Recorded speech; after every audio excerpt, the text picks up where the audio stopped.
and you guys can just introduce your channel, talk about who you are, what you do, and then I'll go to Matt, and then we'll get into some questions and answers and all that kind of shit, I guess. I'll try not to swear as much as I usually do. We got 5 people just waiting for it to start. All right, cool. Where do you Uh, see that?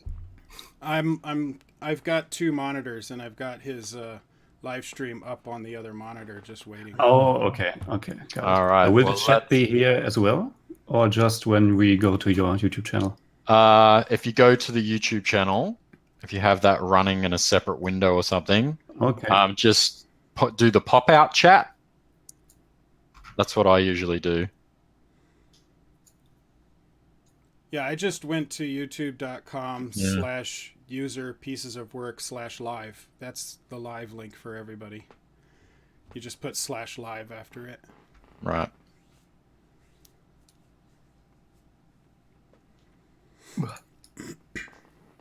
All right. You boys ready? Are you still... Yes. It's okay? Yep, I'm good.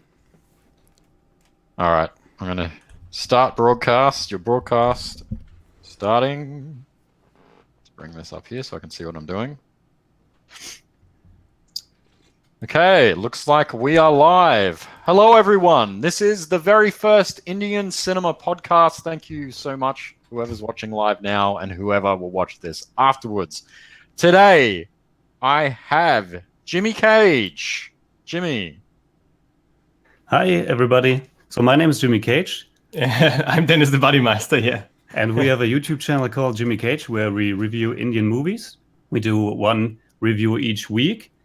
And yeah, we are from Germany originally, and now we are living in Vienna, Austria. So we will try to speak English as fluently as we can. Nice. And with me, Matt from Koricon Nala. Hello! My last name is German, but I can't speak it, so all you'll hear is English from me. But yeah, I do 2 channels. I do American movies and stuff on Koricon Nerd, and Koricon Nala. I do Indian films, all of the different languages, whether it be Tamil, Telugu, Kannada, Malayalam, Bengali, Marathi. Language doesn't matter to me. So I try my best. I don't always have time to get content up as fast and easy as everyone else, but I get stuff out there. So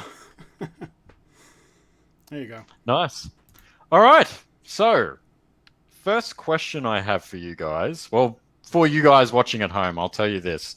You might be asking to yourself, why are there 4 white dudes talking about Indian cinema right now? I've reached out to quite a few YouTubers. I do have more episodes of this podcast planned with other people. There was one guy that wanted to be available today, but he couldn't, so we've postponed that for another time. The thing is with YouTubers, more often than not, they don't respond to me. I don't know why that is. I've reached out to quite a few channels that are bigger than me, channels that are smaller than me, channels that are the same size. Like, I don't care. I'll collaborate with anyone. But unfortunately,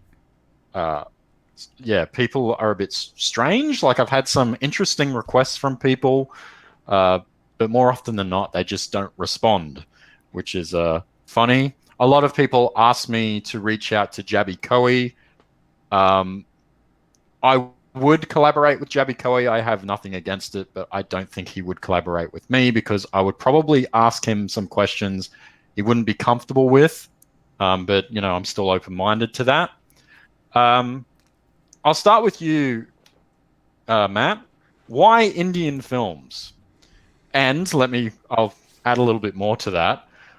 Are you doing this just for views and to become famous and rich? If I wanted to do this to become famous and rich, I would be famous and rich by now. I've been doing this for 3 years. No, I'm not doing this for views. If you've seen my channel, even the earlier stuff, I started with American movies. In October of 2015, I was doing. The reason I started is I saw some reaction videos. I thought I could do that, and I tried, and I did very poorly. But I got better. And then in January of 2016, I had somebody send me the trailer for Bahubali and asked me to review it.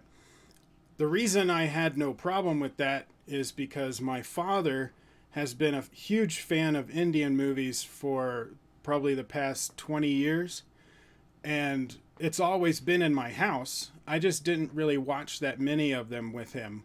I would see one from time to time, like Gajini or Iga, something like that. He really liked some of the older ones. He was always looking for really great tracking shots of like battles. And so I would watch those with him. So Indian movies and also Hong Kong, Japanese, all those kind of movies. My dad loved Jackie Chan before he was famous out here. He would ship over, original VHS tapes of Drunken Master 2 and stuff like that. So international movies and subtitles have always been in my house. So when I got the Bahubali trailer sent to me, I was like, okay, sure, why not? And when I saw it, it blew me away because I didn't know that the cinematography level had gone up that high in Indian cinema. And so I was shocked. And the first thing I did was go and get the movie and I reviewed it. Me and my dad sat down and watched Bahubali. He loved it as well. And after I reviewed the movie, what I didn't know, that was during the second wave of Indian reactors. I did not know about Jabby Kuwait and Bali Fools and Toma Puck and all of them until people told me about them. I was the only reactor of the time that actually watched the movie and reviewed it. And so I got a huge influx of followers after that. I was gaining like 1,000 subs a month for about 6 months. And it was insane. But I've never done anything for views. Like, my videos are usually longer. If I wanted views, I would keep them to about 5 minutes. But I end up reviewing and going through the trailer afterwards. And I pretty much just talk until I feel that I'm done talking. I don't keep track of time. I don't have pretty models on my channel. I'm just an old, fat, hairy guy that likes to talk about movies. So there's a lot of things that go against me being popular. If I wanted to be popular, I would be like really outgoing and excited. But I figure if I just be myself, then the audience will find me. And that's kind of how I treat it. Yeah, that's exactly the same path I have taken. And that's the reason why, well, all you guys are on this podcast. I've been quite vocal about reactions. I personally don't like them. Like, it's okay that you guys do them. I don't like them, and I would never do them myself. But the difference between you guys and certain other YouTubers, pretty much most other, well, the ones that would class themselves as reactors, that's all they do. They literally just react all day, every day to trailers. Jabby Koei is one of them. There are plenty of others out there that don't just do like Indian cinema. They do other stuff as well. But what pisses me off about them is they watch these things with having no intention of ever seeing the film. And you guys actually, you'll react to something and then, a few weeks later or a month later, oh, there's the review. So I'm okay with that. I've had people ask me to do reactions, but I just can't. I don't have that personality where I can just go over the top and, I don't know, maybe if I did a couple of lines of cocaine. I don't take drugs, but maybe that would help. Who knows? Well, can I chime in on that yes, real quick? Of course. So I agree with you on reaction channels that what they need to do, especially when you look at copyright laws, is they need to be transformative and add something of value to the video. Otherwise, you're just stealing a trailer, which I don't really see a movie trailer as something that can be copyrighted just because it's promotional material. It's marketing. They pay people to show it. So I don't understand why they would get angry if we're promoting it. But anyway, if you just watch the trailer and you have like in the beginning, hey, you should subscribe to my channel, and then you react, and then afterwards you're like, that was cool, make sure to hit the like button, and that's all you do, what's the point? You're not adding any value to that. What I'd like to do is, if you cut out the reaction of my video, it would not change the value of it. So I want my review part to be longer than the actual trailer. I want to analyze things, talk about color and lighting and cinematography and little tips and things of what I think is going to be in the story. So and I've done this in the past where I get a copyright block, I'll just cut the reaction out and it doesn't really change the content at all. It's as if I just reviewed the trailer. So there's a huge difference between reaction channels and reaction review channels. And I consider myself more of a review channel. Now, I may not be able to see all the movies that I react to. And what I've been doing lately is I'll do a live stream and just do live reactions to whatever trailers people ask me to do, as long as I can do it. But I think you need to add the value and have just the reaction part be a little cherry on top. That's kind of nice, but not needed. Right. Cool. Jimmy and Dennis, over to you guys. Okay. Why Indian cinema? So let me first start with saying that it was very similar with Matt, because Bahubali was also our movie that pretty much drove us into doing Indian cinema. I also started a channel 3 years ago with American movies. I did some international movies as well, because as I said, we are living in Austria. So I did some Austrian movies, German movies, also some stuff from France. And then there was this guy, I want to give him a shout out, Shritan Varma. He commented my 1,000 subscribers video and asked if I could do Indian reviews and if I have seen Bahubali. And of course I haven't. I pretty much had no connection to Indian cinema before. And then it was in the beginning of last year, I finally saw Bahubali, the beginning, and it totally blew me away. Like Matt said, the cinematography was so crazy and the movie had so much energy. And after I've watched it, I've told Dennis about it. Dennis has a little bit more of a connection to Bollywood, I think. Yeah, well, I always had an interest for Indian movies because, yeah, well, it's like this in the 90s.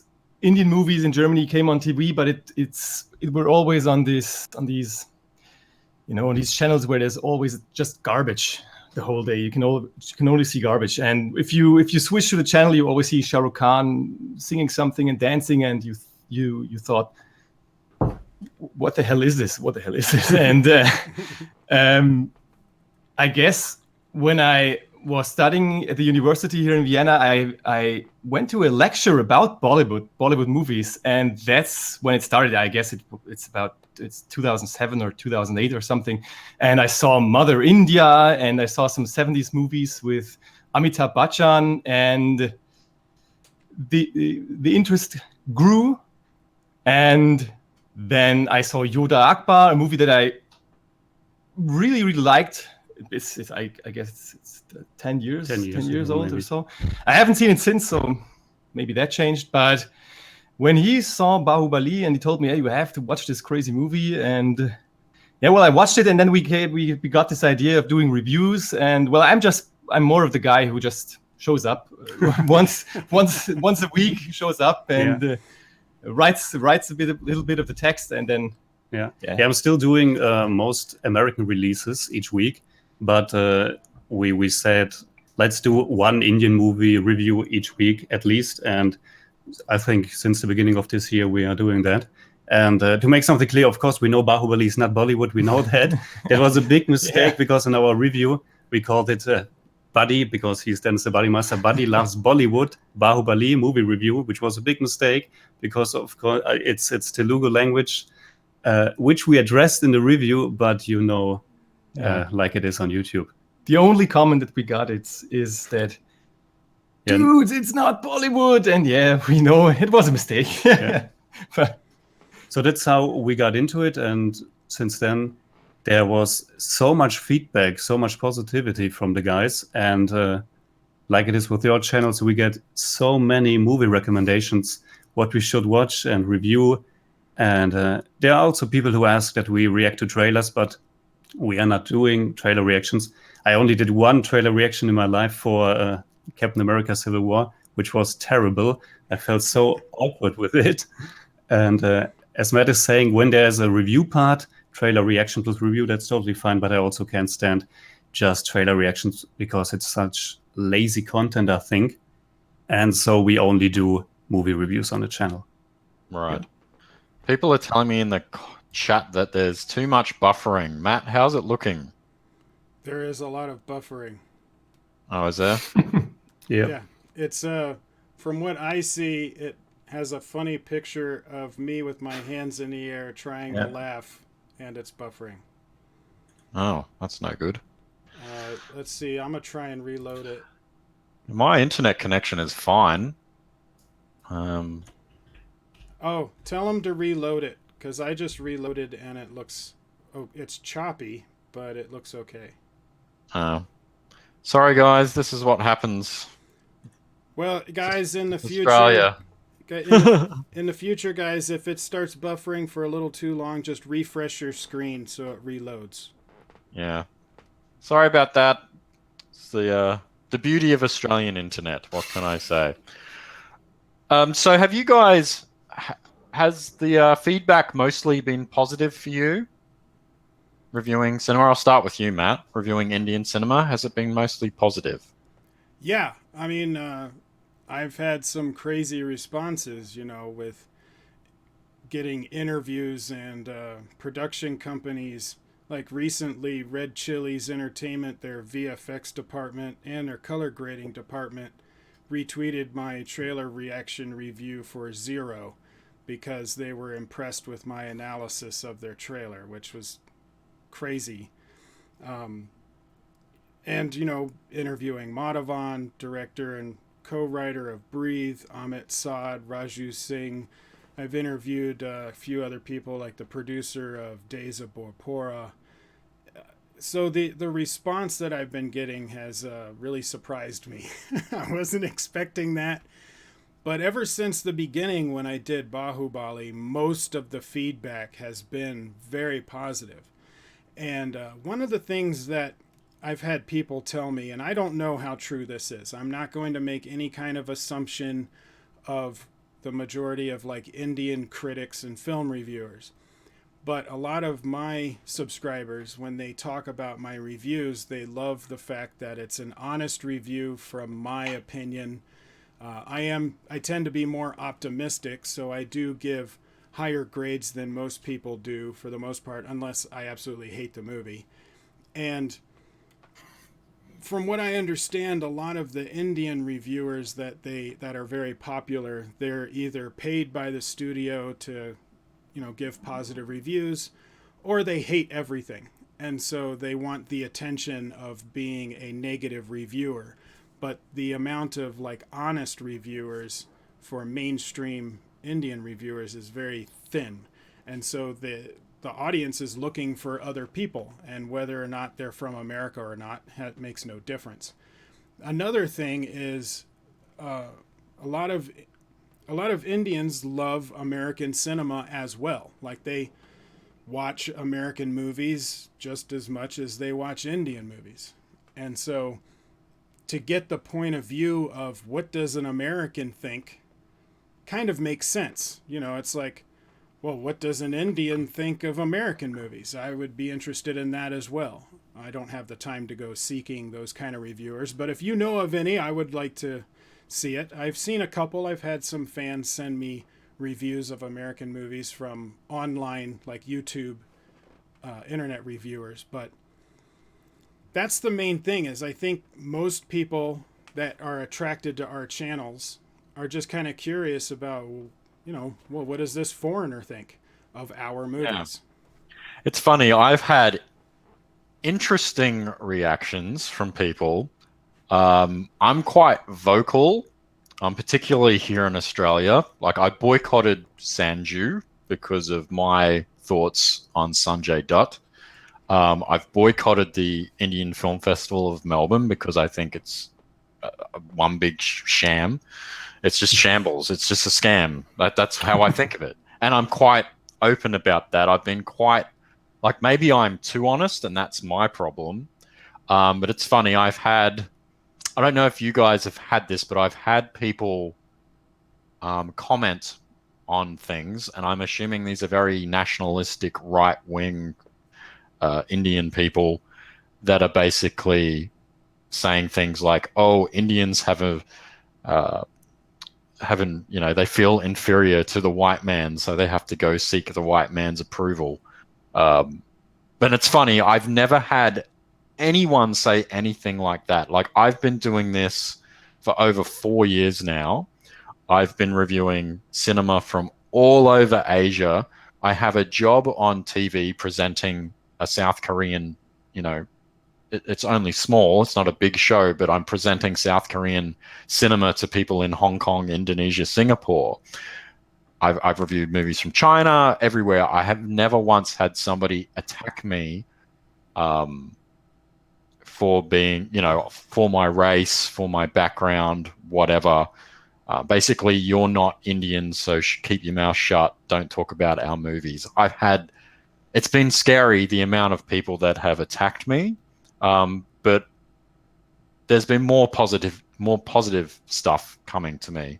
But it's strange. I found that quite interesting that there are people out there that have a lot of contempt for people outside of India reviewing Indian cinema. I've had a little bit with that from China, but I've been surprised just in the number of people that have sent me horrible emails, awful comments, things like that, basically attacking me personally because I talk about Asian cinema. And like, I come from a multicultural country. All the cinemas here play Indian movies, they play Filipino films, they play the big Hollywood films. It's just normal for us to go watch whatever. It's it's weird. And then I get attacked, you're only doing this to make money. And it's like, I don't make any money. What are you talking about? This is YouTube. Yeah, I think you'd probably have to have, I don't know, you guys might think differently, but I would suspect you would need maybe 250 to 500,000 subscribers to actually make any like proper money from YouTube. Like, I don't even get enough money to cover my internet costs. So I'm definitely not doing it for the fame because I've been doing it for years. Yeah, I probably I spend more money on my channels than I make. Oh, yeah. Like, by Absolutely, far. yes. By far. Yeah. I think I've made enough money on YouTube in the past 3 years to maybe pay me back for my microphone and my webcam, and that would be it. Like, everything else that I paid for came out of pocket. But I do agree with you that you would have to be over 250,000 subs, but not just subs. You need the views that go along with it. So I would say if you're constantly getting over, I would say about 20 to 25,000 views, because it's usually 1%. Like, your retention rate of consistent viewers that have notifications on is going to be around 1% of your subscribers. So if you get about 25,000 views per video or more, then you would make enough to pay bills. Yeah. I think if you were to go full time on it, you would have to have outside sponsors and between 3 and 500,000 subscribers to be able to go full time. But you would need outside sponsors. You couldn't just do it with Google AdSense. It wouldn't work. Yeah. So Jimmy and Dennis, have you guys had have you had any negative feedback? Or has it been mostly positive for you? It was mostly positive. I think the Indian community on YouTube is very, very engaged. And like you said, I think they really like the perspective of an outsider. And mostly we got many positive reviews, many movie recommendations, of course. There were some negative comments as well. Some people accusing us that we don't get the movie because we are not from India, which is, of course, true to a certain degree. There are always things that get lost in translation and normal cultural differences. But I don't want to let the accusation stand that you can't get a movie because you are not of a certain ethnicity. Otherwise, we could only review German movies and nothing else in the world, which is of course silly. But that's not, of course, that's not limited to the to Indian comics. Like I said, I've done many American movie reviews, and there was much more hate there. I did a review for a Tupac Shakur biopic called All Eyes on Me, which I didn't like at all. And I got so much hate. They call me a white Nazi, German pig, and so on. So that was really, really baffling. But from the Indian community so far, very positive, even if we don't like a movie that much. For example, we did see Sanju like 2 weeks ago, and we have many issues with the movie. But even that video got many thumbs up, many good comments. There are always people who understand your opinion. It's never one-sided.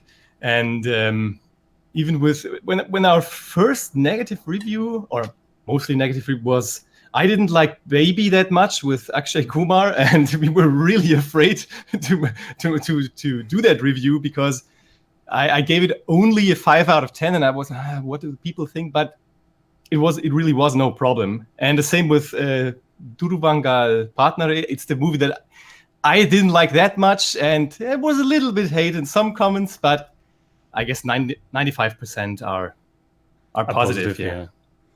Well, I think if you are honest with your opinion and you explain why you think that way. I mean, a good reviewer is not just going to say the movie sucks and then that's it. Like, you've got to talk about details, what it is that you liked, what it is that you didn't, and then why.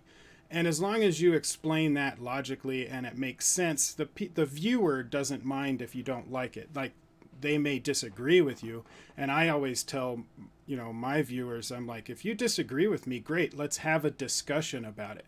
But if you start attacking me, then that means you don't have the intelligence to hold a discussion, and so I don't care what you think. My negative comments, I've had a few about being white.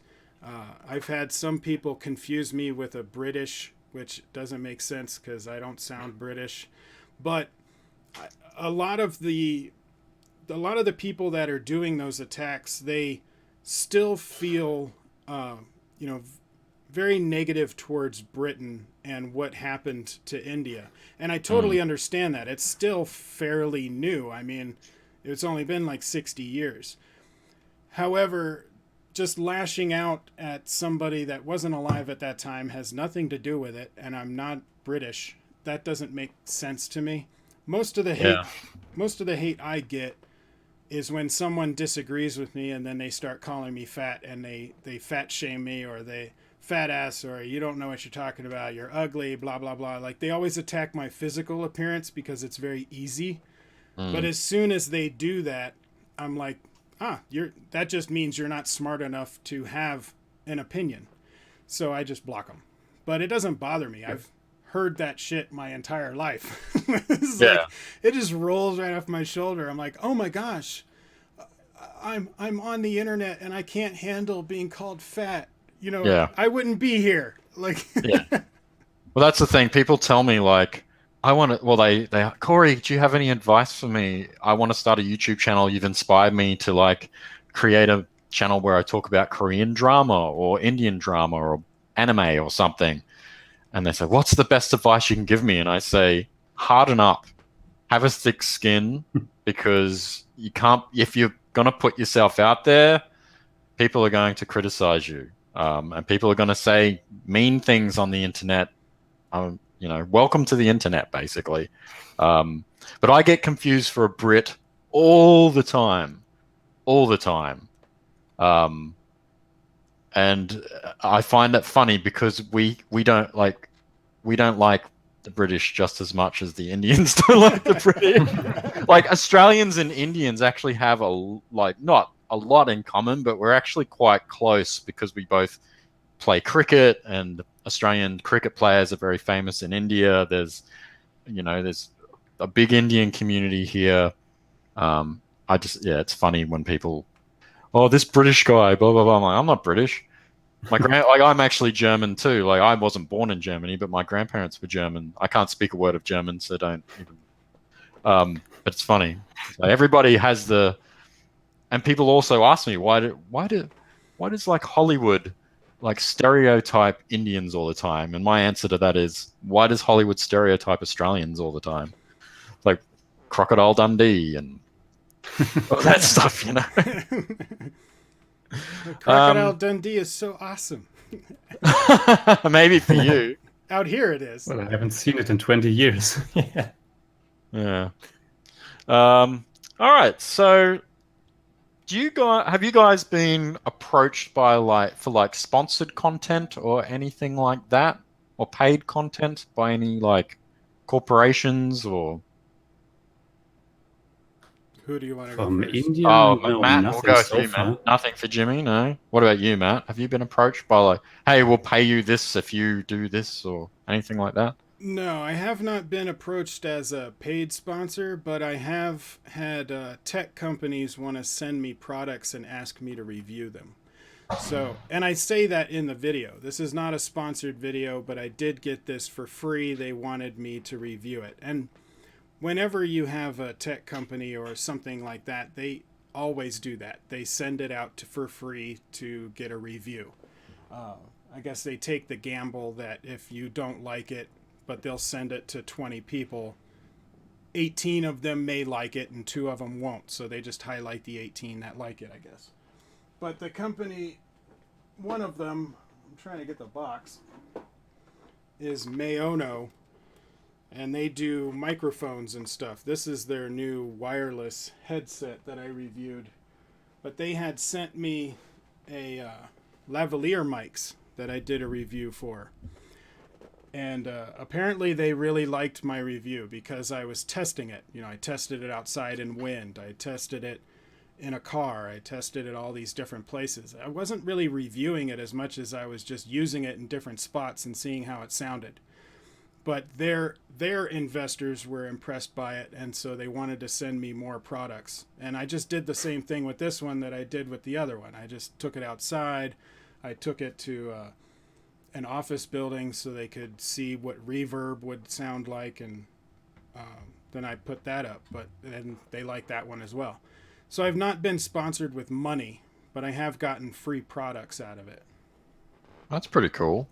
I've been approached by companies, but I always tell them no. So some of them have stopped. I got an email recently from a Korean beauty product company saying, "Would you like to be a what do they call it? Influencer." Yes. That's the new term, which is just a joke as far as I think it's a joke. You mean you don't want to start a makeup channel? I could totally see you with the round light on your face. Yeah, do that thing where I'm testing. That's the thing. It's like I know a lot of Korean guys wear makeup, but I don't wear makeup. I'm not that kind of guy. So you're So just there was, naturally that beautiful? Is that oh yeah, what you're saying? that's what it is, Matt. Yes. It's only 720p. What's up? Oh, it's only 720. I've been approached by a few like American companies saying, "Can you do trailer reactions for our movies? We'll send you free stuff." But same thing. I told them I don't do trailer reactions.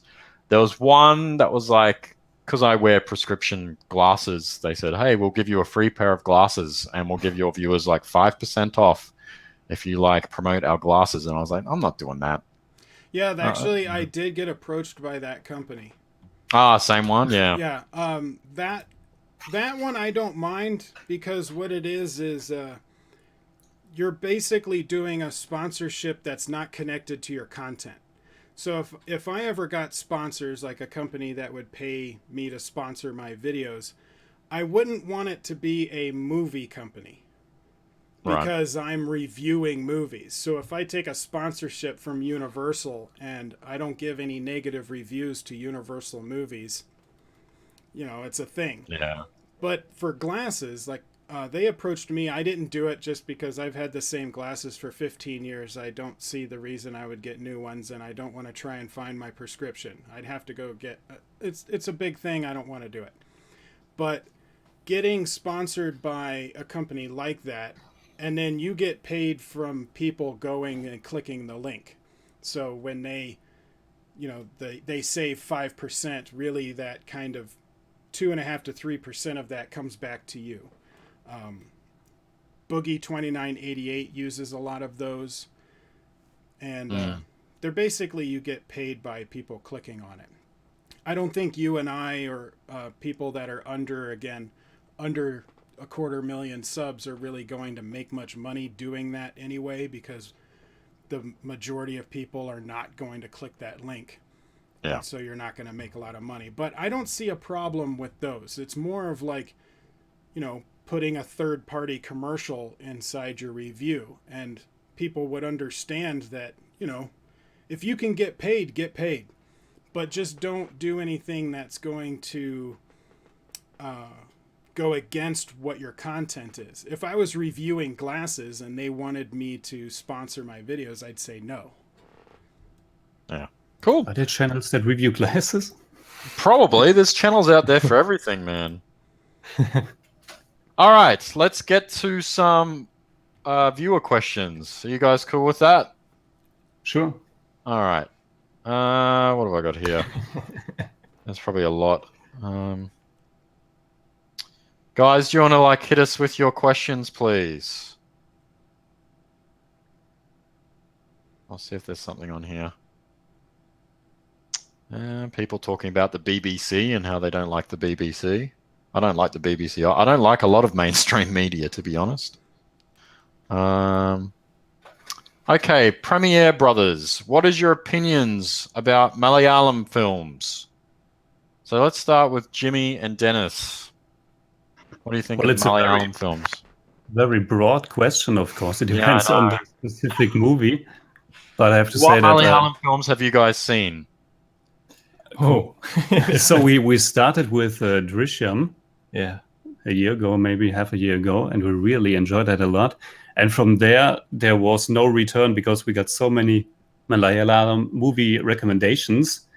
We watched You're Better with the Names. Yeah, we had a lot of movies with Fahad Fazil. We had Take Off, and we watched Io Binte Pushtakam and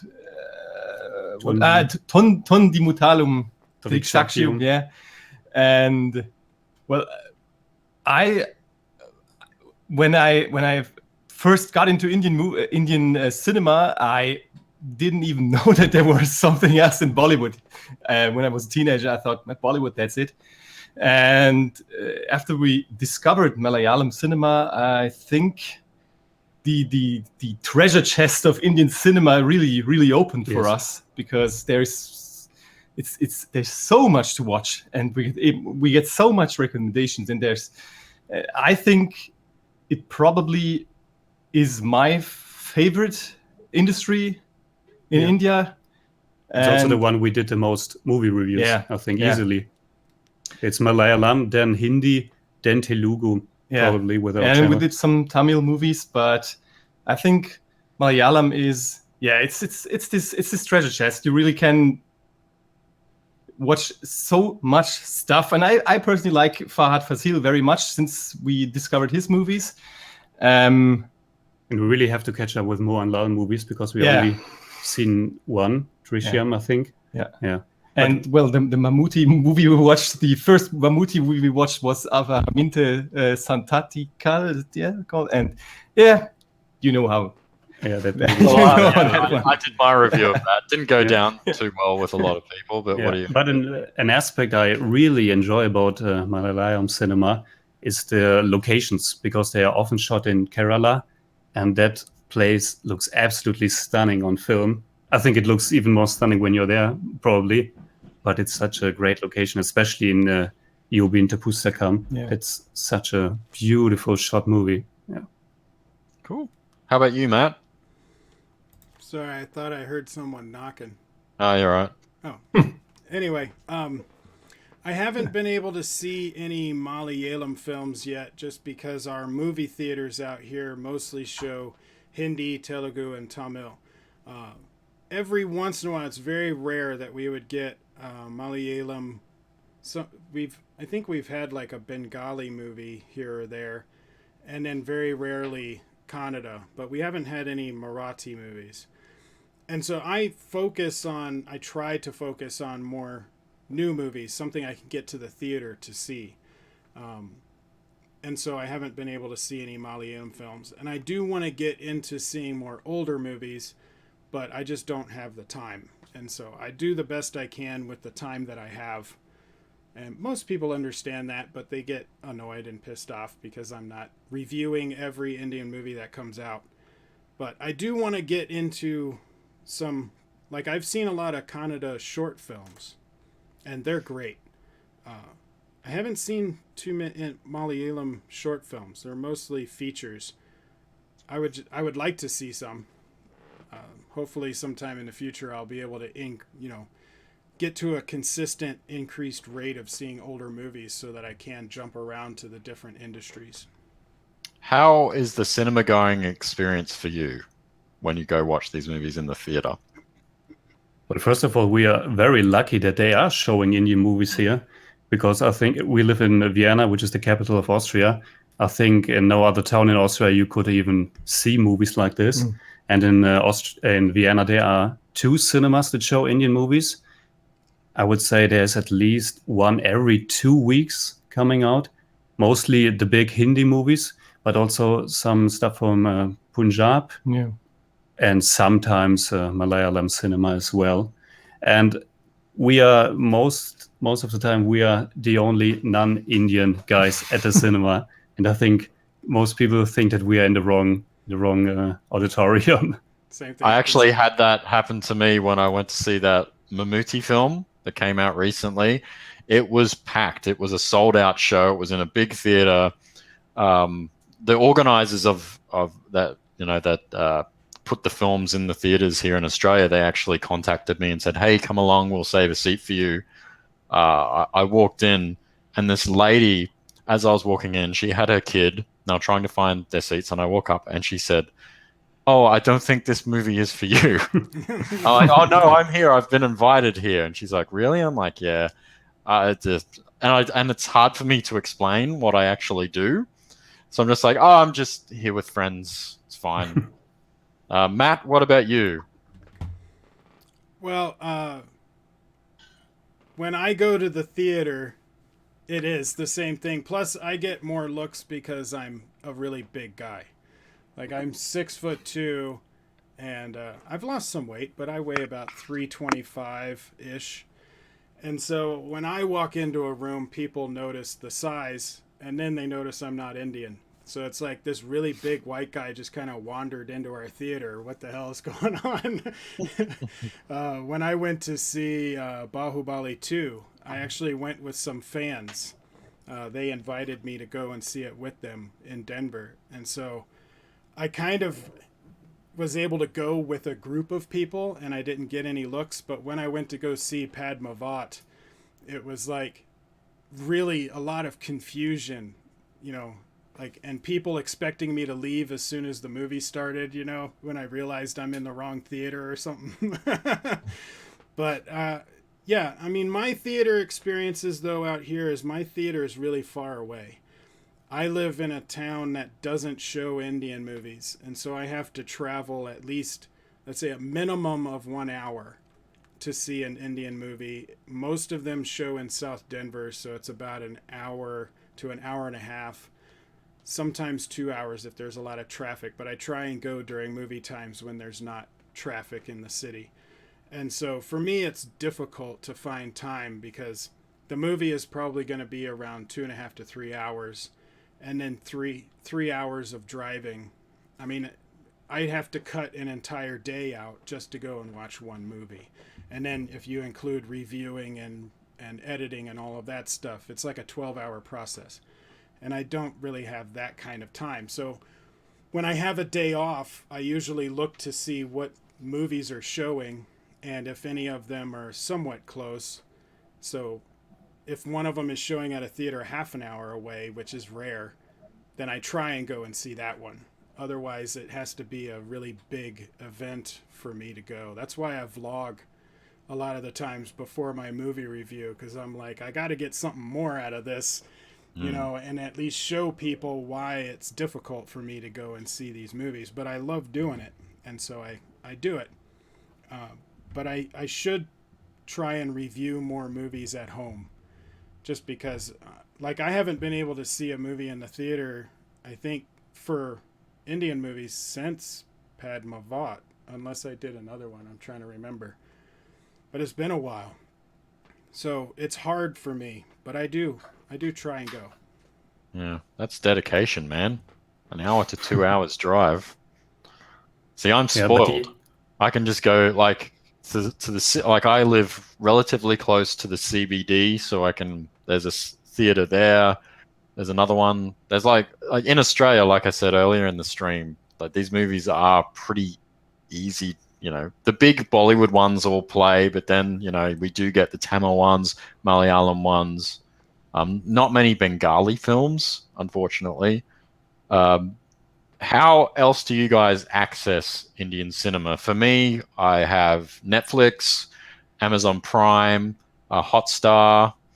I also have Stan, which is another Australian-only streaming service. We have SBS on demand here in Australia. So I have quite a lot of legal online ways to get them. What is it like in Austria?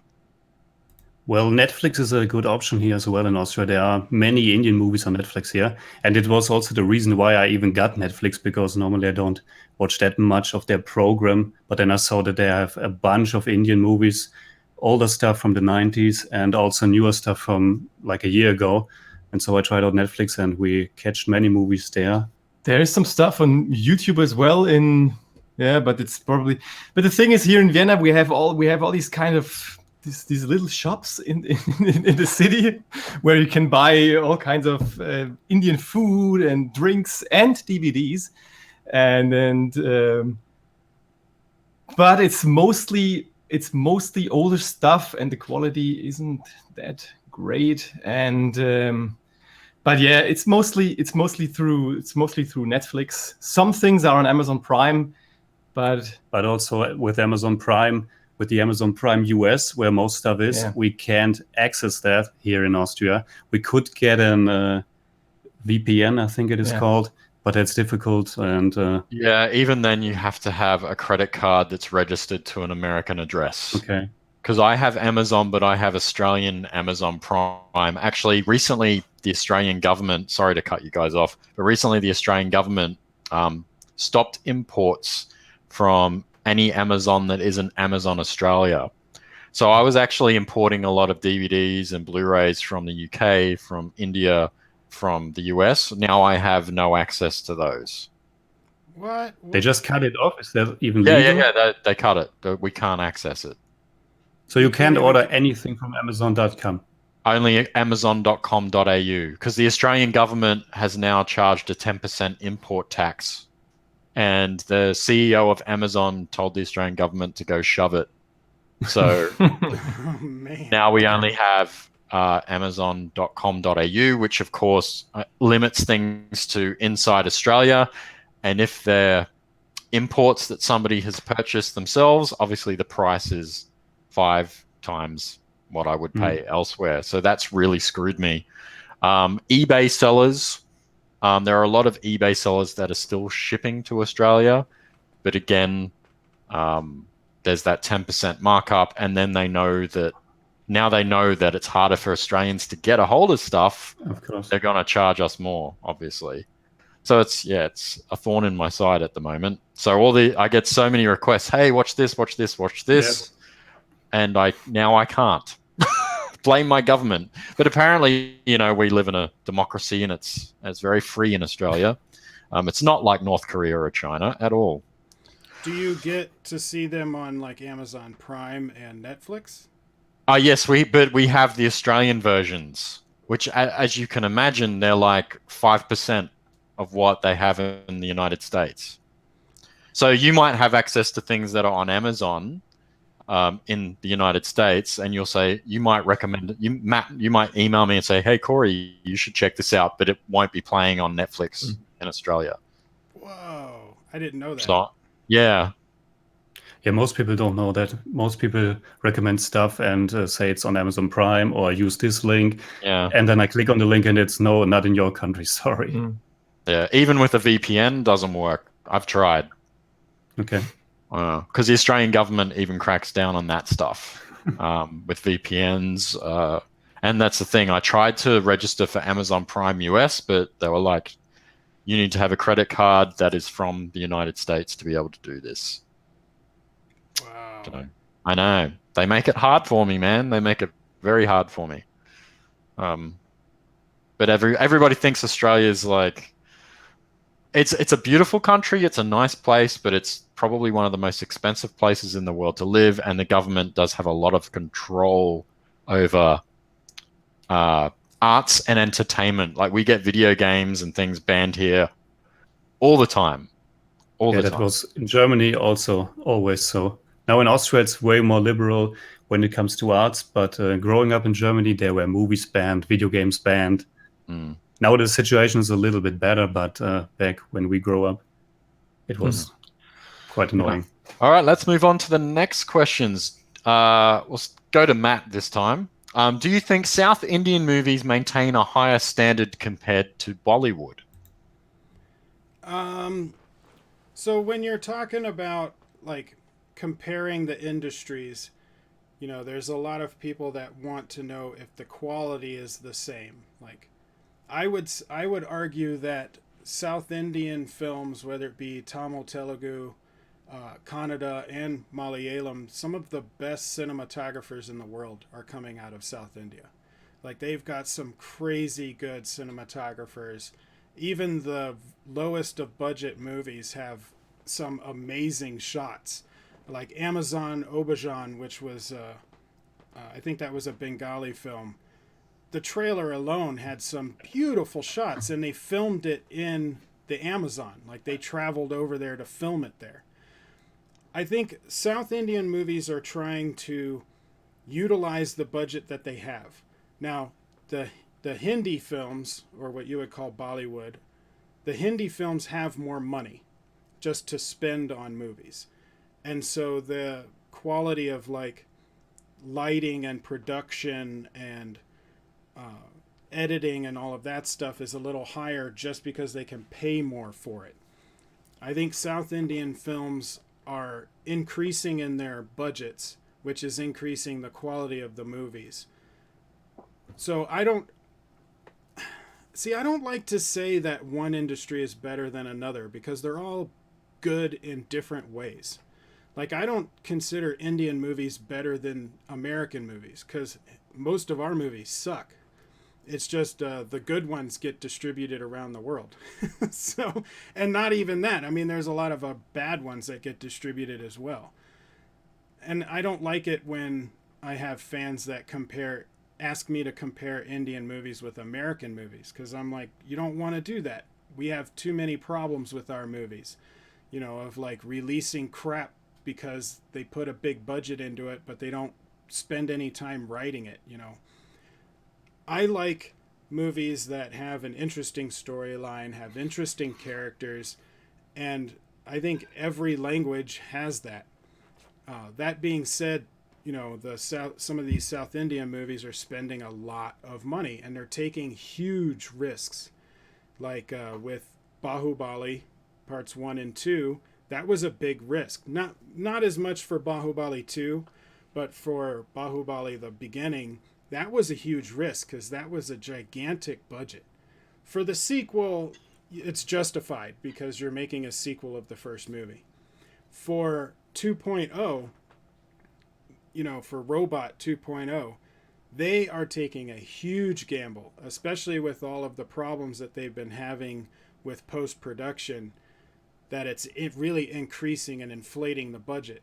However, if it works, that means some of these South Indian investors are going, and maybe even outside foreign investors, will start investing in some South Indian films that would increase the production cost, the production value.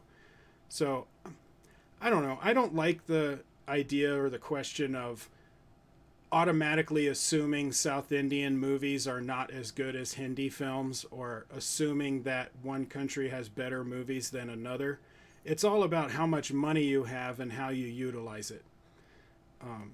From my point of view, all Indian movies are subtitles, and so I don't really care what language it's in. The language does not matter to me at all. It's more of, is it interesting? Was there passion behind it? You know, if it's a movie like, I didn't see Race 3, but I've heard a lot about it. And if you have a big budget and you make a movie but you don't put any effort into it, there's no passion behind it, the movie's going to suck. I don't care how big your budget is. You know, look at John Carter. That movie cost so much money and it flopped. But if you put in a lot of passion like they did with Bahubali, or you put in a lot of passion into a film like 2.0, you're taking these huge risks. I think it will pay off. Cool. Jimmy, Dennis, what do you think? Yeah, not much to add. I honestly have to say, I don't ever look up the budget of a movie. So either I like the movie or I don't like it. I mean, when it's super cheap, of course you will notice it. But I'm pretty sure there are big movies with a big budget that also looks very cheap. For example, I just saw Viridi Wedding a few weeks ago, and I guess that it has a high budget, but it looks like a soap opera. It's absolutely lazy looking, and the editing was awful as well. And a small independent production like Sairat, for example, which is a Marathi movie. Again, I don't know the budget, but I can't imagine that it's high because they're all non-professional actors, and it looks stunning. It's well acted. There's a lot of passion behind it. The script is good, and a good script doesn't cost a lot of money. If you have someone with talent who can write, he can write a good story. And when the script is fine, it's a good first step. And like Matt said, there are many talented director of cinematographers in South India. And when you think about how cheap those movies are in comparison to Hollywood movies, then again, it's this. Well, even the big blockbusters in Bollywood are compared to Hollywood cinema are cheap, and the South Indian movies are even cheaper. And what they are able to do with that is really impressive. Well, some of these South Indian actors make like 5 to 7 movies a year, which is insane. It's insane. Yeah, not all of them. them Has like 415 acting it's credits. Crazy, yeah. Mohanlal's is about 300. Is it over 300 or something? It's crazy. Like the amount of work these guys put in. Me personally, I do prefer South Indian cinema over Bollywood. Mainly because Bollywood, it's not the movies themselves. It's kind of like the industry as a whole. It's one of the reasons why I don't like Hollywood movies all that much.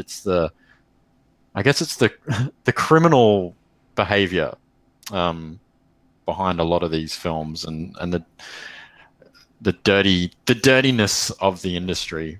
I guess that's why I'm not the biggest fan. Okay, what have we got here? What do you guys think when it comes to movies? What is important? Story, direction, or technicalities, or is it the acting that can influence the success of a flick? Personally, for me, I think it's a combination of these things, but I really think you need a good story to begin with. Otherwise, you have no movie if you don't have a good story. Matt, what do you think on that? Well, it's always story. So even if you have a story that is similar to every other story, you at least need to have good enough writing that the characters are engaging. So if you have good characterization and your characters are engaging enough to where you want to see what happens to them, if the story is the same as another movie or is very stereotypical and you kind of know where the story's going to go, you can still follow the character because you like the character. So I think you have to have good characterization, well-written characters that's well acted, and story would be in there as well. And if because if you have a really good story but your characters aren't engaging, you don't care because you have no emotional involvement in the movie. After that, the technical aspects is basically just what brings it all together. I like analyzing the technical aspects, and I appreciate the art that goes into making that. But if you don't have a good story, it can be the most beautiful movie ever made, but I'll be bored out of my mind. Yeah, it's all interconnected. I think it's the story, the characters, but also the storytelling. How is the story presented? And is it something fresh or something you have seen a million times before? And it also depends on the movie. There can be movies that I watch for the acting primarily because it's a character piece and the actual plot isn't that important. And then there can be a movie that I watch mostly for just entertainment value. Something like Bahubali. The story is good, the characters are good, but I would say the style, the energy of director S.S. Rajamouli and the whole team is the thing I look forward to when I watch Bahubali. The music, the cinematography, that's also extremely important with a movie like that. And I guess what we noticed was that the editing is sometimes it's a big problem with not. I guess it's for the whole Indian industry. I guess in the 70s there were these movies with Amitabh Bachchan when you thought, yeah, they're funny and they're entertaining, but the editing is it's so choppy, and but as long as the story is good, just with when you have Bahubali or the actors are good, I think you can see past stuff like that. The editing really it doesn't really matter, and yeah, well, I guess that's it. Also, music is a big thing I always look forward to. We just saw a movie, our first Kannada movie called Titi, that has no music at all, and we absolutely loved that movie. But normally, I'm quite a big fan of those songs and dance numbers. Of course, they have to fit the movie. There are movies from India that doesn't feature any songs, and that's perfectly fine as well if it's a more serious one, for example. But normally, even if I don't like a movie that much, for example, Tube Light with Salman Khan was quite mediocre, to say the least. But at least it got two very good songs to it that stuck in my mind and that I could take away from the movie, even if I didn't like the story, the characters, and the acting that much. Cool. I got another thing on this. Whenever someone asks me about starting a YouTube channel or whatnot, and I always point out audio is what's important. So when it comes to movies, if the technical filming of it, if your resolution is really low, you don't have the best cameras, maybe you're filming it on a cell phone, the visual part of it people will easily forgive. But if it sounds really bad, they won't watch it.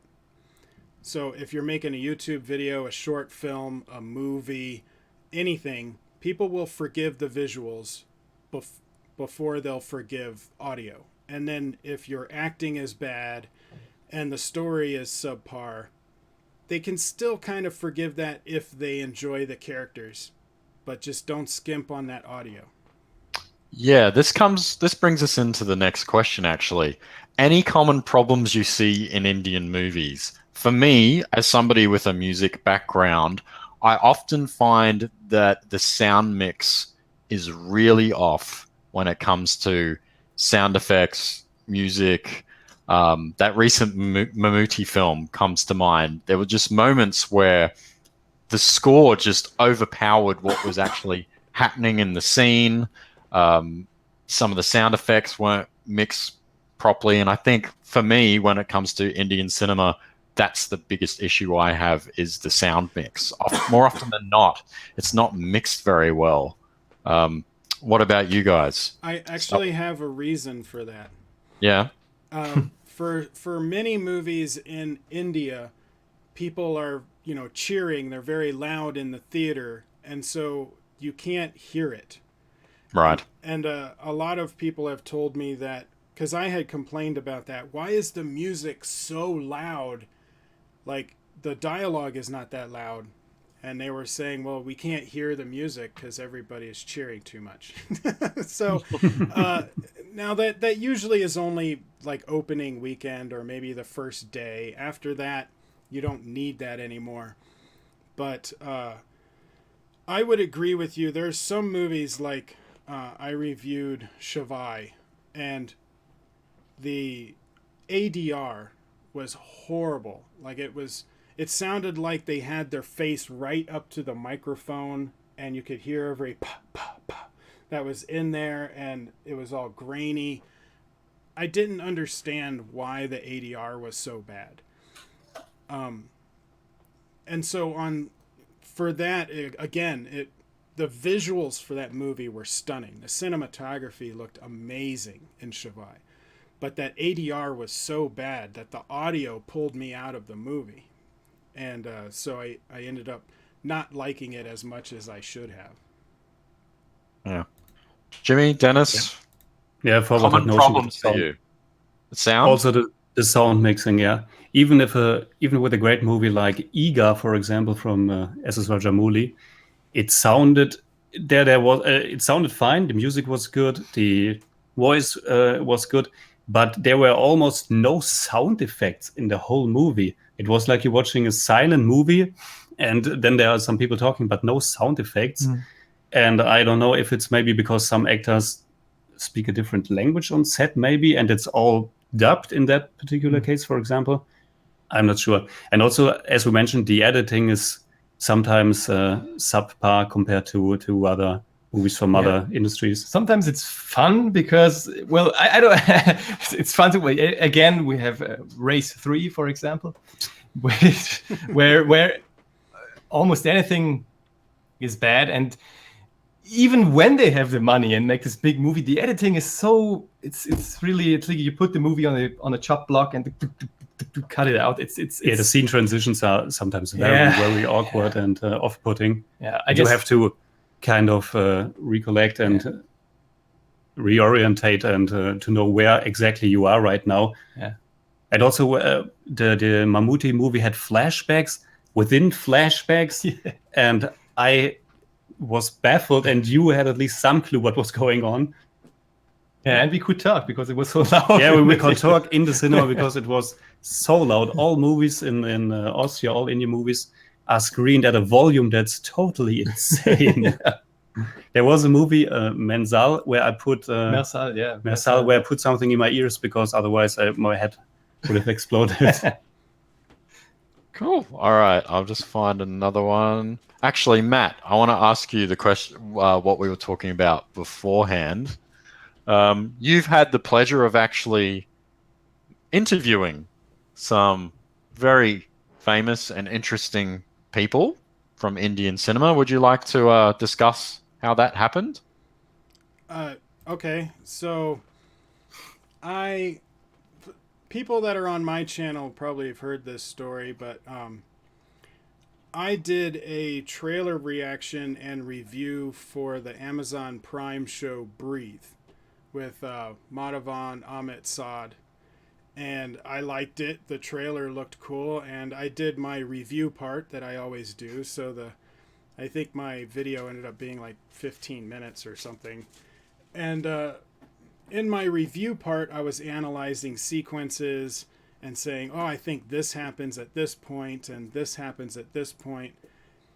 And then I put it on all of my social media, Facebook, Twitter, Instagram. Well, Madhavan retweeted my reaction and with a message that's because I had complained in the video that I can't afford Amazon Prime. So I was like, it's too much stuff to pay for. I don't have money to do all this. And Madhavan retweeted it and said, dude, you are spot on in your review of the trailer.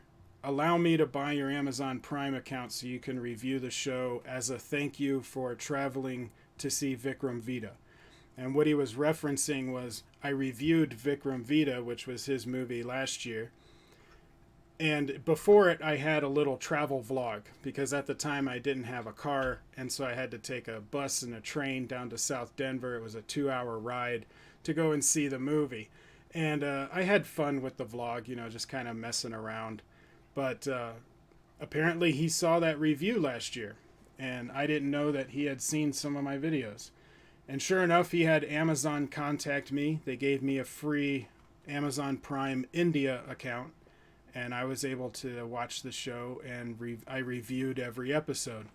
But Actually, what was funny, and I didn't tell you this, but I'm emailing with Madhavan about it, and I told him, yeah, I'm going to review every episode. And he's like, every episode? Maybe you should just review, like, the season, when it's over. He's like, that's a lot of reviews. And I'm like, yeah, but I want to review, like, every episode. He's like, all right. And I told him, well, you've got episodes coming out once a week, and it would be good. People like to talk about all of this kind of stuff. And per episode, they want to know what you thought. And my reviews of each episode ended up being like a half an hour long. And after he saw a few of them, he understood. He's like, oh, okay, I see what you're doing there. That makes sense that you're analyzing. And I wanted to like kind of guess what was going to happen because I review the episode before I watch the next one. And then Amit Saad was in that. I had asked Madhavan when I was emailing him, I said, look, I would be remiss if I didn't ask this. I wouldn't be doing my job. Would you do an interview for my channel? And he said, oh, yeah, sure, of course. But let's do it after the season is over. And I was like, of course we can do it after the season. I want to be able to ask you questions about it. And so when the season was over, we connected. He had just had his shoulder surgery. And this was before he took the flight to America to go to Los Angeles for a thing, and then ended up going to Alabama to film a little bit, or at least visit the set. He did something with Zero because they were filming at the NASA Center in Alabama. But before that, he did the interview with me, and he was kind of complaining about his shoulder, but he was doing good. And then, and then the writer and the director and the co-writer of Breathe, they were impressed with my reviews of the episodes, and so the writer, Vikram Tooley, he likes to message me on Twitter, and so I asked them for it was funny, I asked Vikram Tooley for an interview, and he said, do you mind if I bring the director on because he co-wrote the show? And I was like, oh, of course, like, of course I want to talk to the director. Like, what are you asking me that for? So it was cool that they both did that interview. And then Amit Saad, it took a little longer because he went pretty much directly into filming Gold with Akshay Kumar. And so I had to wait until he was done with his principal photography and had some free time. But then we finally got that interview. And then through Vikram Tooley, I got to interview Raju Singh and some other people. It's just been a lot of fun. But it is crazy to think that, I can email Madhavan and just be like, hey, how are you doing today? It's I can text Amit Saad. Like, he texted me the new poster for Gold. And I was like, oh, that's cool. And I was at work at the time, and I made a little joke with him. I was like, it's cool to see you clean shaven and sober, because because he had a beard and he was an alcoholic and Breathe. And he's like, ha, ha, ha, be nice. But what I found out later is, I go on my lunch break and I go on Twitter, and all of the news outlets are talking about the new poster for Gold. And so I was like, oh, Amit Saad sent me the poster for Gold like a little bit before it got released. That's pretty crazy, And it was so nonchalant, just like a text message. Hey, check out my new poster. It's weird. It's weird to be, kind of friends with these celebrities. I don't know how much they think about that, but just to have that access to where I can email Madhavan at any time and say whatever, or I can text Amit Saad and just say hello. It's weird. From my point of view, it's a little weird, but it's cool. They're very down to earth, very, very nice guys. Yeah, I had the opportunity of meeting Mahanlal recently. I saw that picture. Yeah, he was lovely too. That's something I've noticed. Like, I haven't really had any interactions with too many actors and directors. I've had a few. I don't have Twitter, but I've had a few retweet my things and then send me a message or on Facebook or whatever. and say thank you for this, and it's really nice to have that. And I haven't really had that from a lot of people. I've had that from a few like South Korean directors, um, and that's about it really. But I've noticed the people involved, like the really down to earth people involved in the Indian film industry, are very supportive of our YouTube channels and things like that. I have a super chat here, guys. $2 from Louisville Blues. I know we won't spend it all at once.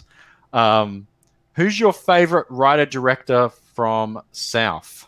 I'm assuming you mean South India. For me, it's Anjali Menon, who wrote Ustad Hotel, wrote and directed Bangalore Days, has a new movie coming out here in Australia next weekend. I'll be there around this time next week watching her latest film. I really like her. She is somebody that worked really hard to get to where she is. She wasn't just born into a family like a lot of people in a lot of these industries are. She went to university. She studied her ass off. She worked really hard. She wrote a lot, and I really like her, and I think she's very inspiring. What about Jimmy and Dennis? Favorite writer director from the South? Extremely, extremely easy. It has to be S.S. Rajamouli for me. Not just because he was the entry point for our growing love for Indian cinema, but also because his movies are like no other movies I've ever seen. We started with Bahubali, then of course watched Bahubali 2.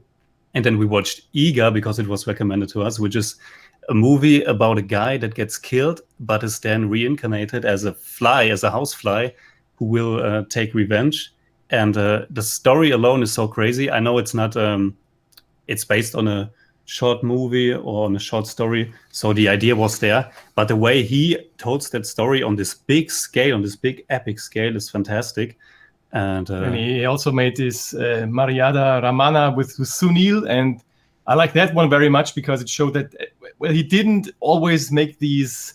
We know him from these big blockbusters, but this one is pretty small in scope, and I like that very much. And yeah, because we haven't watched that much Indian movies in this year. We do this together, but I think we saw the most of Rajamouli, and that's why he's number one, I guess. Yeah, I think he will stay number one no matter what. Cool. What about you, Matt?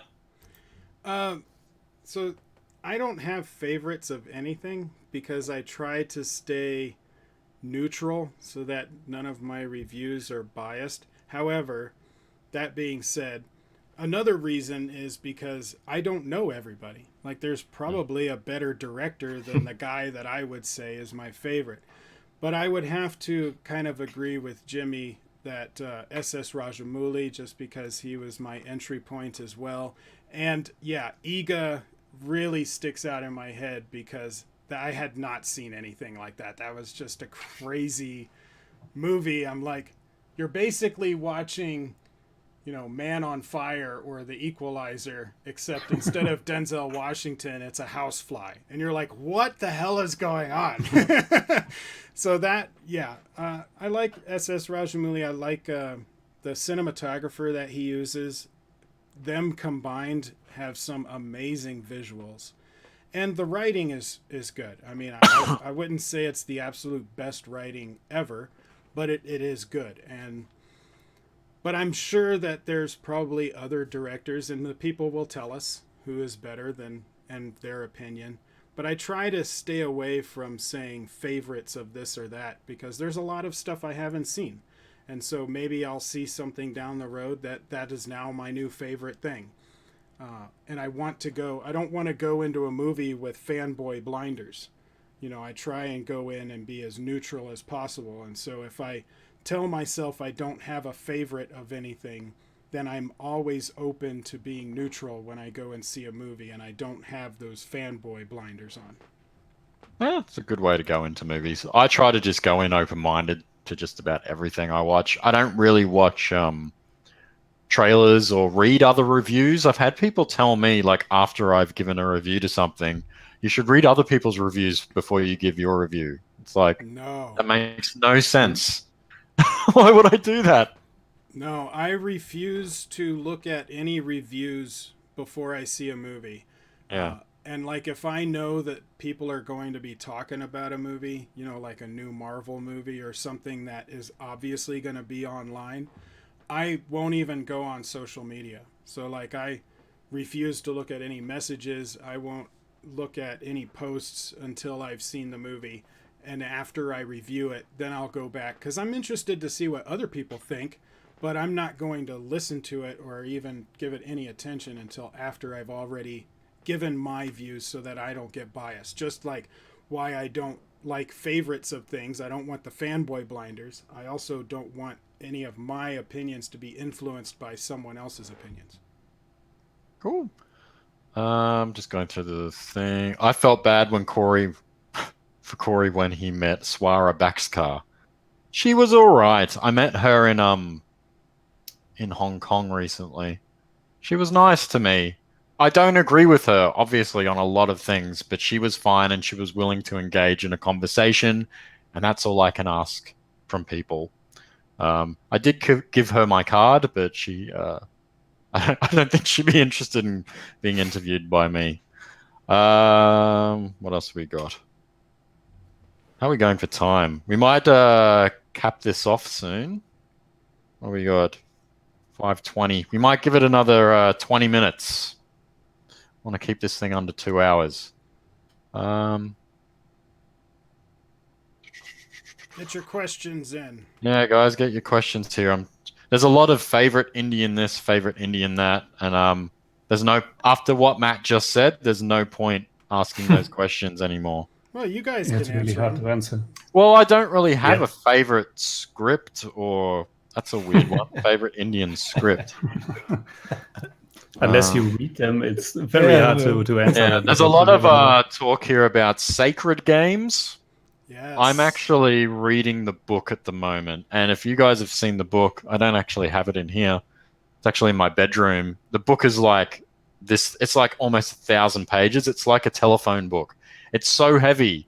I was sitting there in bed last night reading it, and I was like, oh my God, I don't know if I can hold this up any longer. But I want to finish reading the book before I even look at an ep. I haven't even watched a trailer for it. I just want to read the book, and then I will eventually look at the series, and I might do a comparison video or something. I'm not sure. But you guys, without spoiling anything, your thoughts, or have you watched it? I've watched the first episode yesterday because Mhm. it was also recommended to me and it's on Netflix. And I liked it a lot. It was very intriguing. But so far, I can't say that much. It was only 15 minutes, the first 15 minutes. I don't know how many episodes there are, like 10 maybe. Yeah, I But think it's like eight story, or something.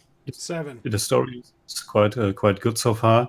It has a little bit after just the first episode. I was reminded of Saw, just because of that game the villain, the antagonist, is playing with the main protagonist. It was a very twisted game, at least from the first episode. So I'm looking forward to watch the other ones. I haven't seen it.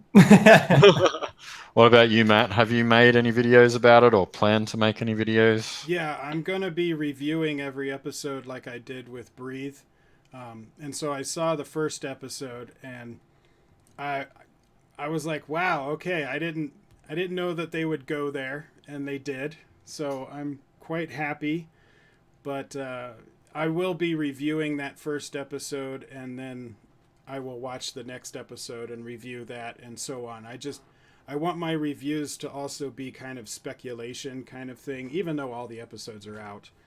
Yeah. I just like the whole can I figure it out thing. And then when I'm wrong, I'm wrong. You know, people tell me they have fun telling me I'm wrong, which is fine. But I do want to review every episode just like I did with Breathe.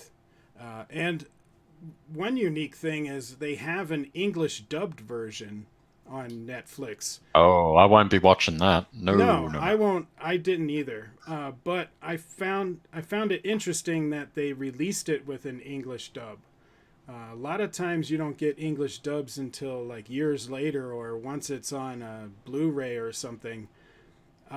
And so I want to do a video where I compare the first episode. That's the only one I'm willing to watch in an English dub, but watch the first episode again with the English dub and then compare the two so that I can explain to people why I think dubbing is not that great. Especially when you're trying to be a reviewer and you need to analyze performances. Even if you don't speak the language, you're going to get cadence and tone and all of this stuff that you're going to be able to analyze through a performance that you won't get if you watch a dubbed version. So I always try and watch subtitles and hear the performance the way that the actor did it, because that's half the performance, is just how they say something. Yeah. We have a super chat that we will get to, but I want to follow that up with a question I get. The question I get asked the most, particularly when I go to film festivals or screenings, and occasionally people recognize who I am, and they ask me, how do you understand this movie? And more often than not, I find that really condescending, because you don't speak the language. How do you understand the movie? And it's like, how does anyone understand any movie? Like, do I need to be a mafia don or involved in the mafia to understand Goodfellas? Do I need to be a boxer to understand Raging Bull? Like, I don't understand that question. But for me, my answer to that usually is, if it's a good story, if the acting is, if it's to a high standard, then it's not really up to me to understand. It's up to the people involved making the thing to make me understand. And I don't know. Have you guys ever been asked that? Yeah. So for me, Yes. when someone has asked me that, I tell them, look, we're all human beings and we're all attracted. Yeah, exactly. We're all attracted to the same stories, whether it be love and romance, action, sci-fi, anything like that. If you had to live through something to be able to understand it in a movie, then I wouldn't understand Star Wars because I'm not a Jedi. It doesn't make any sense why we would be able to understand fantasy or science fiction or any kind of fiction in general. Everything we watch would have to be a documentary about something we went through. Now, there are things that are regional that we may not understand, like something that is specific to a region that they point out or they talk about, like a local politics or a local person or a local area. But it only takes a little bit of time and effort to learn about it.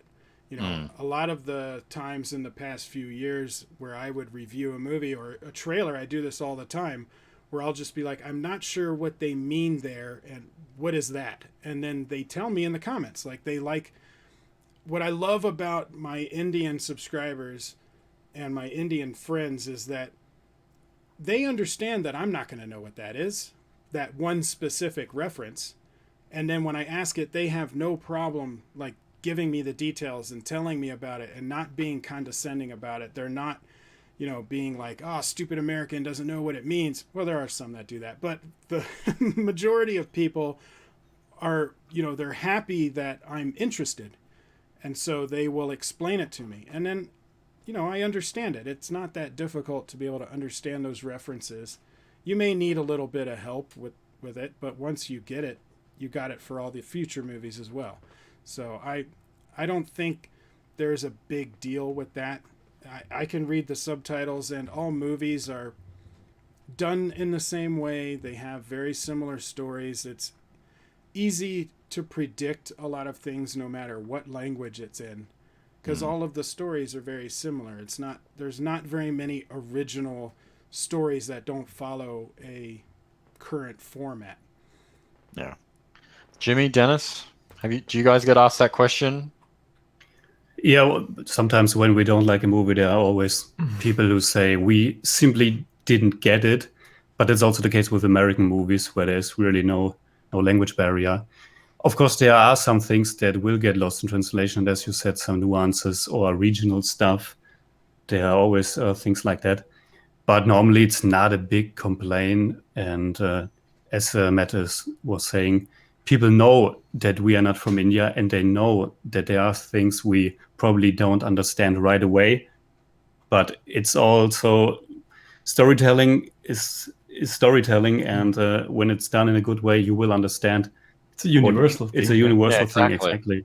Well, There the was thing a is, movie. Yeah, sorry. I want to point out it was a very fun theater experience because normally when we go to the cinema and watch Indian movies, there are English subtitles and they are pretty good. But sometimes there are German subtitles for those Indian movies, and the movies are released on the exact same day all over the world.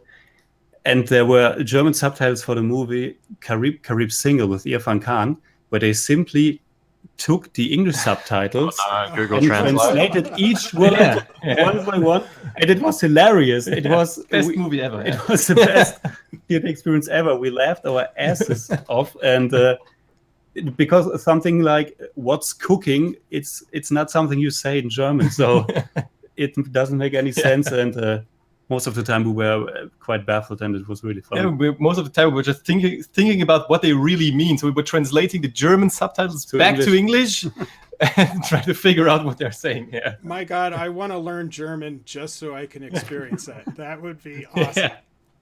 Yeah. All right, let's get to the super chat question from Eric Webb. Eric asks, what are some stories or themes that are unique to Indian cinema that you have come to really appreciate?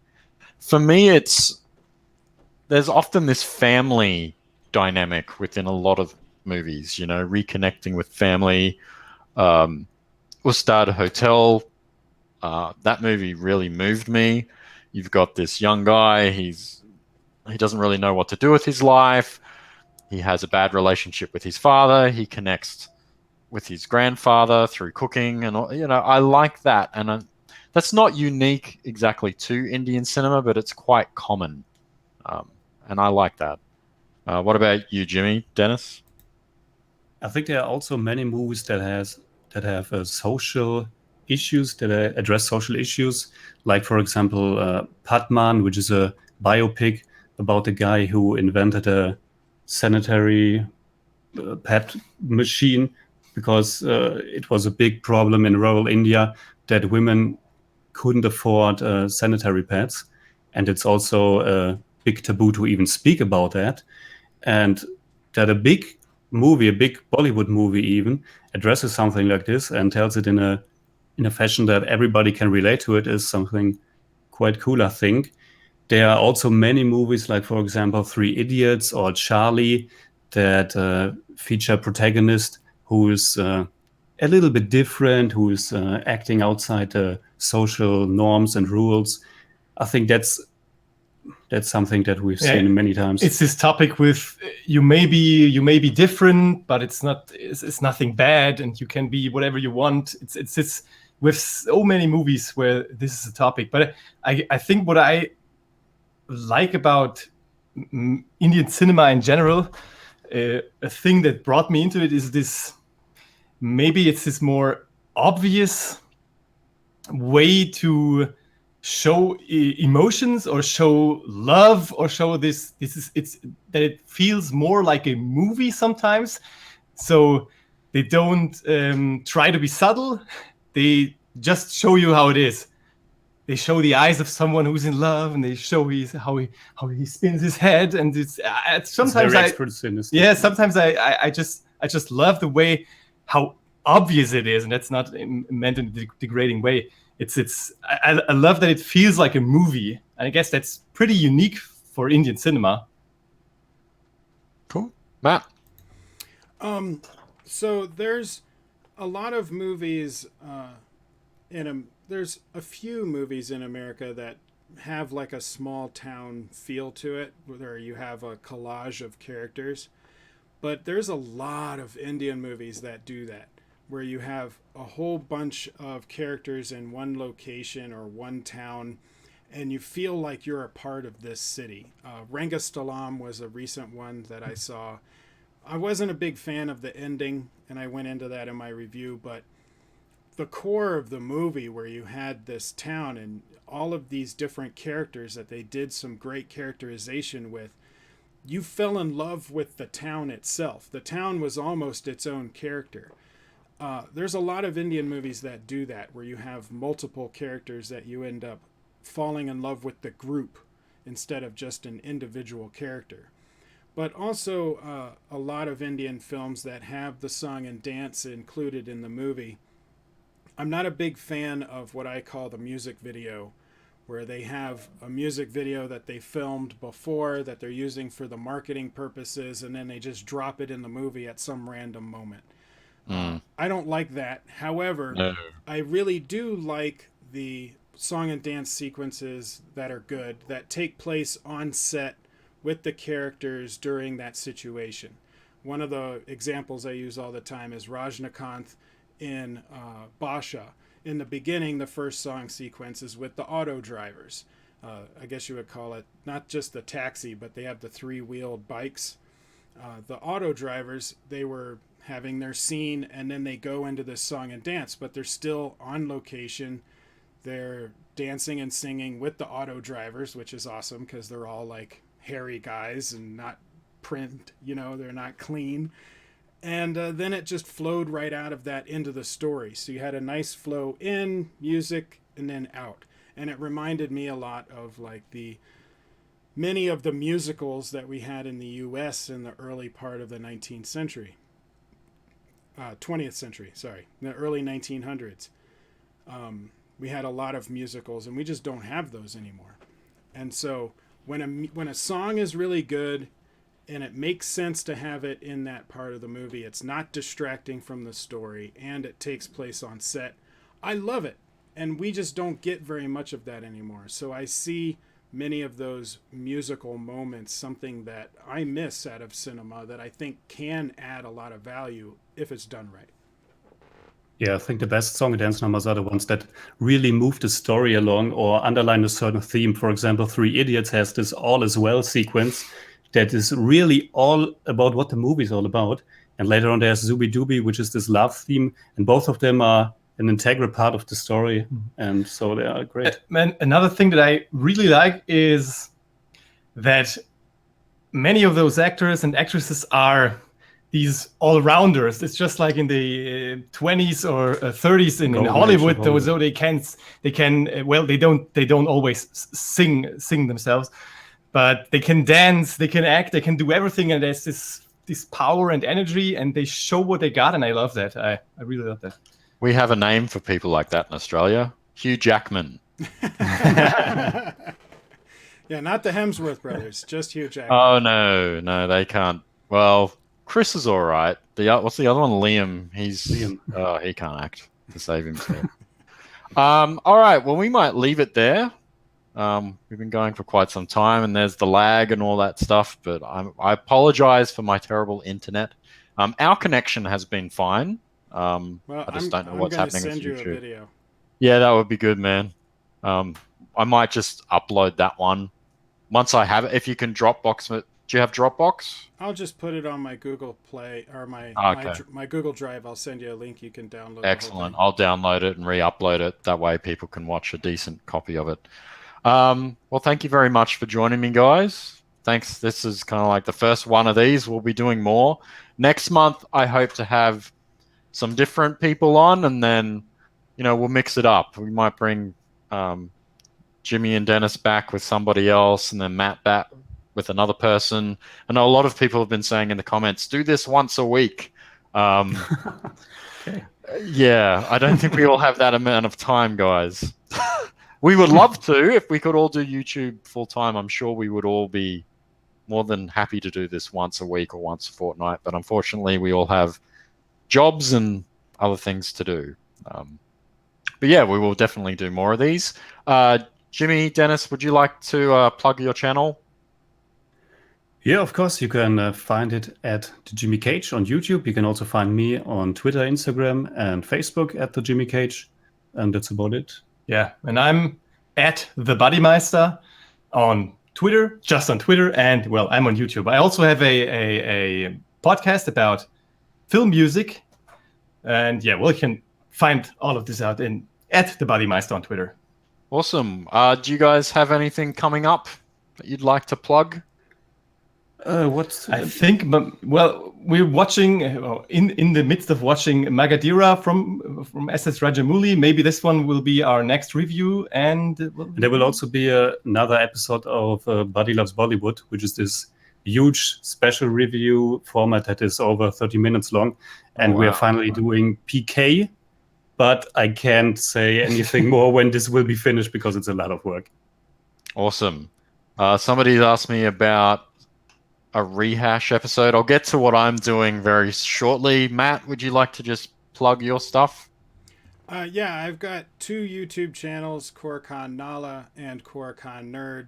Nerd is American, Nala is Indian movies. I also have a SoundCloud where I turn a lot of things into podcasts, and I'm on Facebook and Twitter of @Koricon. I'm on Instagram as @KoriconProd for productions. And everything is really on Koricon.net. So anything you want to see is going to be there. But yeah, I'm all over. Just type in Koricon, it'll come up. I mean, it's a unique name. So if you Google Koricon, all my stuff just lists out. It's kind of nice. Cool. Well, maybe, Matt, you can take the audio from this and put it on your SoundCloud or something if you have the time. That would be great. Yeah. Oh, yeah, I can do that. Excellent. Cool. Do you have anything coming up that you want to give people a sneak peek at? Well, I am going to be doing those reviews for Sacred Games, and I might have 2 interviews. Oh. I'm working on it. I can't really announce who they are yet, but well, fingers crossed. I really want these 2 interviews to happen because I think they would be a lot of fun. I think it might actually be more fun for me than it would be for people to watch them. But I really want to do these interviews, so I'm hoping it happens. Well done, man. Awesome. Well, for me, somebody asked me about a rehash episode.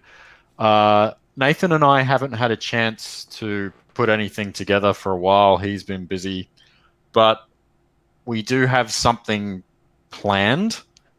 There's something I've got coming up that I can't tell anyone about yet. But that's going to be around, I don't know, it could be next week, it could be a month's time, I'm not sure. But there's something very special that's going to happen, and I need to have that linked with the next rehash, which will be an Indian movie. It is the remake of, or rip-off of, the classic South Korean film A Bittersweet Life. That's all I can say for now, but we have something very special planned for that.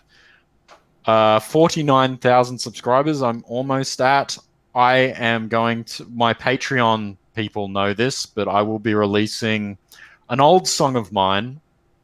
I haven't made it, but a fan of the channel made a music video just using, I think it was an old horror film that is like copyright free, so there's nothing to worry about there. They've done like a karaoke thing, so you can see the lyrics come up as the song plays. So that'll get released around the 49,000 mark. 50,000 subscribers. I'm in the process of working out a film clip for a music video for a new song that I've written. I haven't done music for such a long time.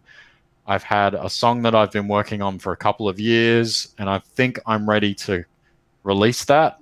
All my old stuff, don't buy it off Amazon, don't buy it off iTunes. I don't see a cent of that. Go download it illegally. This is the only time I will promote piracy on my channel, and it's when you take my own stuff. I own it. You guys can download it. It's fine. I don't care. But yeah. This week is going to be South India week for my channel, so I'm looking at films from South India. Hatsumi has donated $20. Thank you so much for that. That's amazing. She says, thanks, guys. Thank you very much. Really appreciate it. Well, thank you all for joining me on this. Hopefully next time we do it, the internet works better.